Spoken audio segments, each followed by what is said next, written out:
I know, I know, I know, I know. It's been a while, too long maybe, but I'm back. I don't know if I'm better, but we'll see. Okay, hopefully this stays in the same angle. Hi. Damn. This is Jax. This, everyone, is Ivy. Those are my pups. Ouch! Alright, so today I'm going to be talking about the book that I... Jax, shut up. This is my sock that she won't get... Ivy! Be quiet, please. Be quiet, please. You're embarrassing me. So, I'm going to be talking about the books that I read recently in the last, month and a half. Get these badass dogs. Okay, but yeah, in all seriousness, I've been gone for longer than I thought I would be. So, sorry about that. School and work was stressing me out. I didn't have any other downtime. And when I did have downtime, I just laid down. Literally. I'm out of school for the summer, still at work, but I be reading at work now. Like right now, reading is my life again, because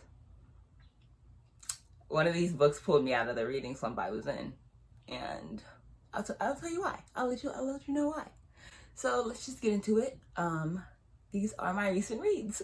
Okay, first up, I think I need to talk about this because it's so cute. A few years back, okay, let me just grab the book. It's right here. A few years back, this book came out, by R.J. Palacio, about Augie, the boy with the astronaut helmet. If you haven't read the book, you've probably seen the movie.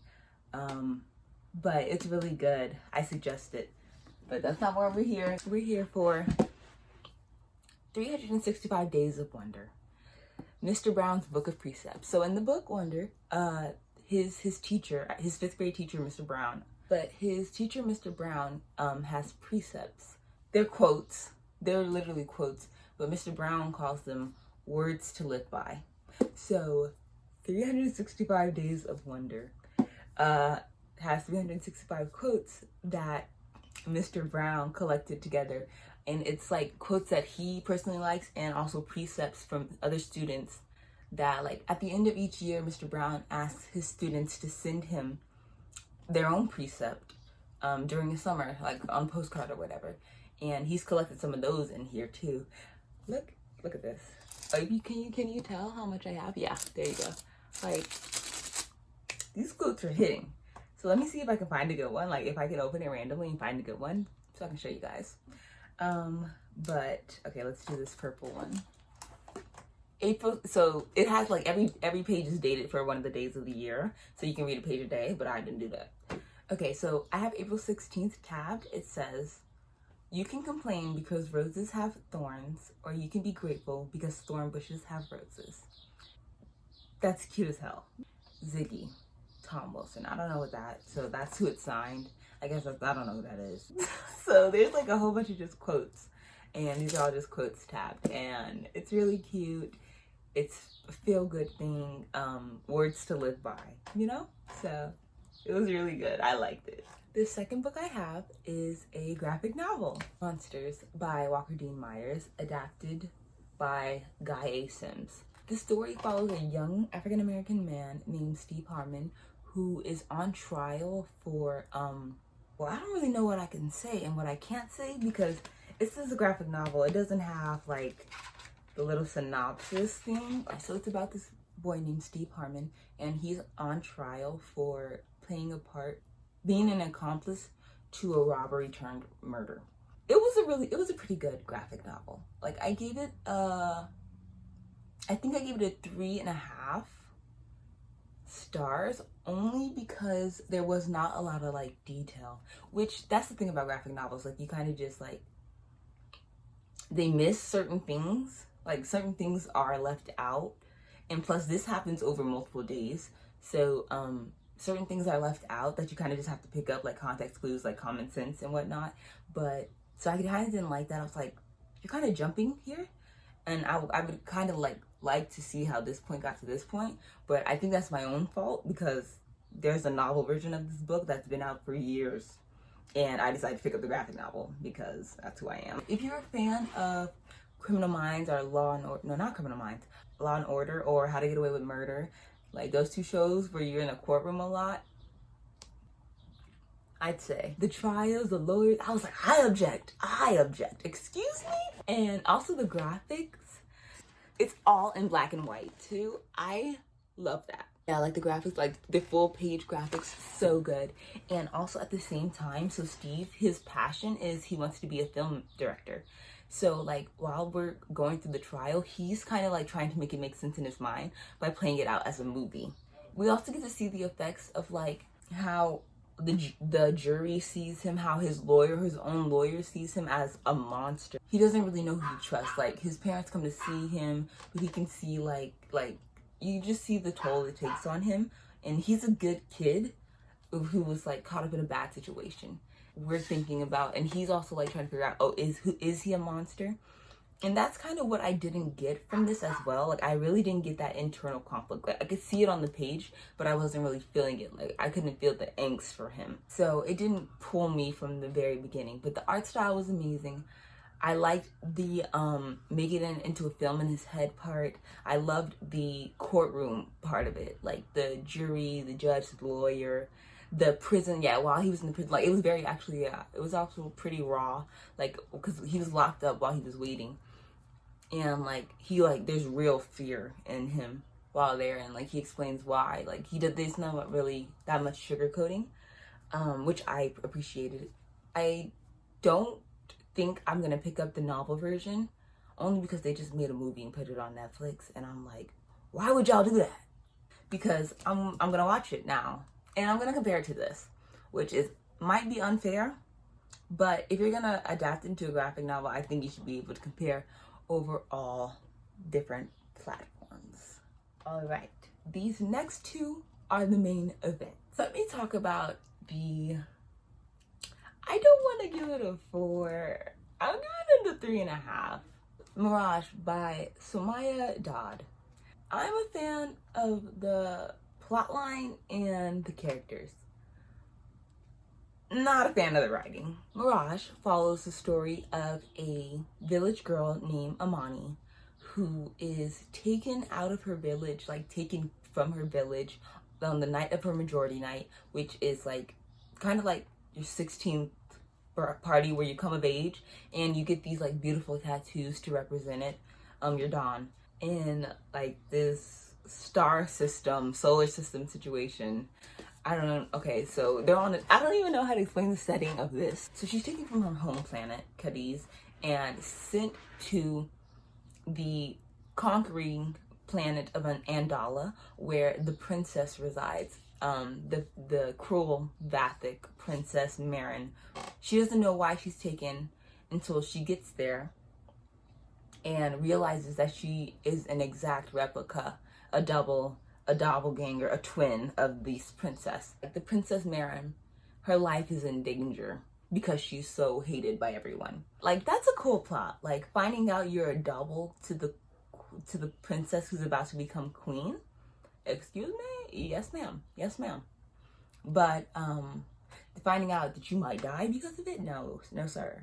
The king, he's awful. He like started a raid which killed hundreds of Andalans.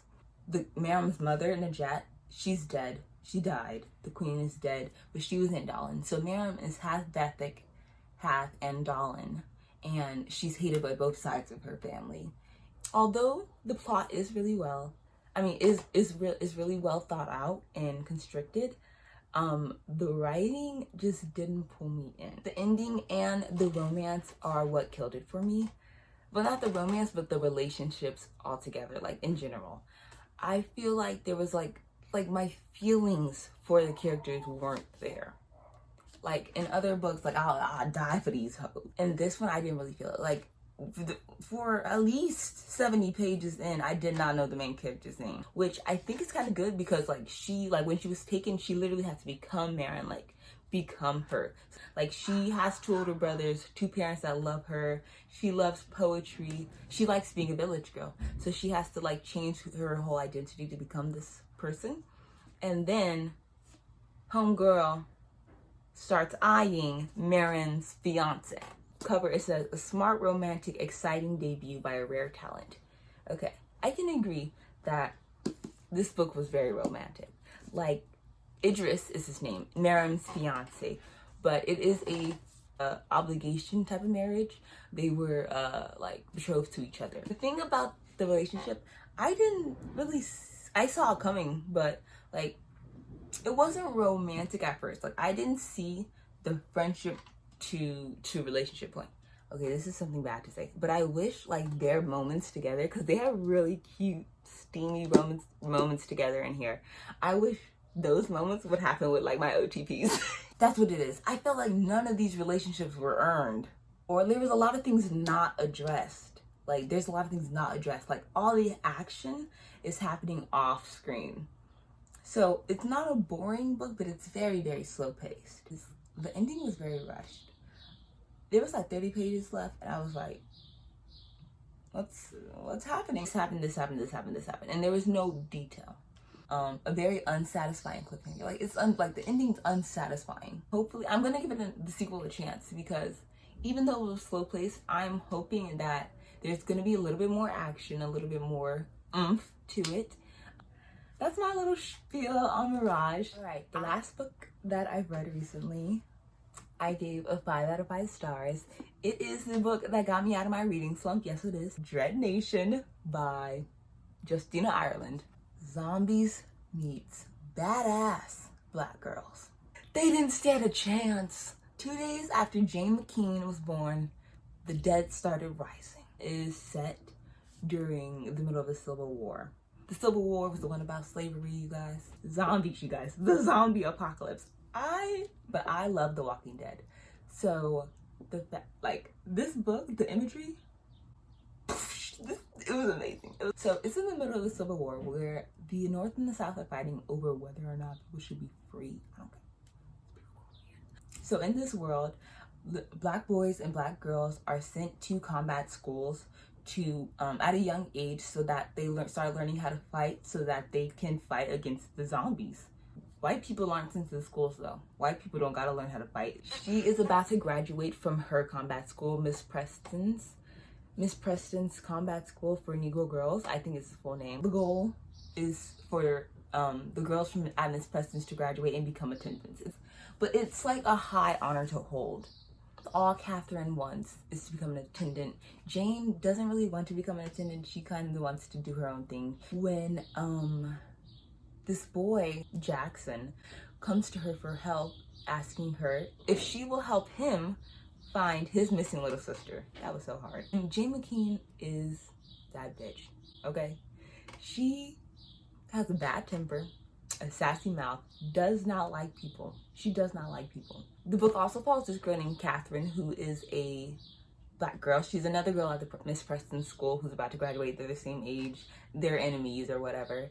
And she is she's light skinned. She's passing white. And she happens to tag along with Jane. But not only is it his little sister, Jackson is black, by the way, but not only is it that his little sister is missing, but the white family that his sister Lily was lived with, was also missing. So he enlists Jane, who's really good with her weapons, right? She's top in her class. So is Catherine. Jackson, Catherine, and Jane start snooping around looking for clues about this missing family, and they get caught.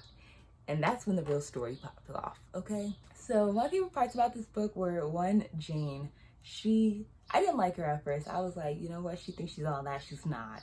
I was wrong. She is. The romance isn't the main part, but like a little line here and there. The imagery in this, amazing. The way she described the zombie, like, one thing about this, she kept, you remember where you are. It's also not fear, but also like anticipation, because like it is a zombie apocalypse. But the best part about this is the way she uses the time period. There's a lot of like times where I was like, say it again, white man, say it again. If a book can build that fire into me, then yeah, it's doing what it's supposed to do. I'm done reading about tragic black stories and watching all that shit.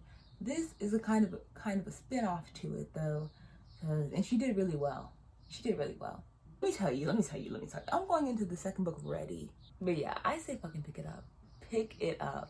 Alright guys, yeah, that's it. Thank you for watching. I'm so sorry. I promise not to be gone for that long again.